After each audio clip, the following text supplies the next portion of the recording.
सांसद खेल महोत्सव दाहोद तालुकानो आज शुभारंभ કરી રહ્યા છે।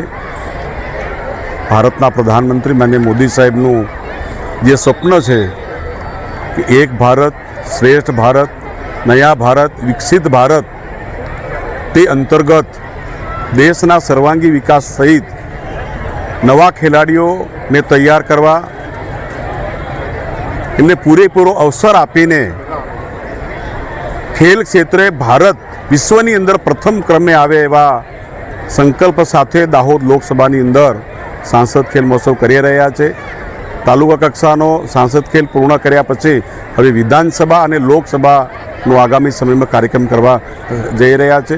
આજે મને કહેતા ગૌરવ છે કે દાહોદ આદિવાસી જિલ્લો છે, પણ આદિવાસી જિલ્લાના જે ખમીર બનતા ખેલાડીઓએ રાજ્ય માટે અને દેશ માટે પૂરા દેશની અંદર ભારતનું નામ રોશન કર્યું છે। ત્યારે આજના પ્રસંગે અનેક ખેલાડીઓને અમે સ્વાગત કરીએ છીએ, સન્માન કરીએ છીએ અને દેશ માટે રમશે એવી આશા વ્યક્ત કરું છું। થેન્ક યુ, ધન્યવાદ।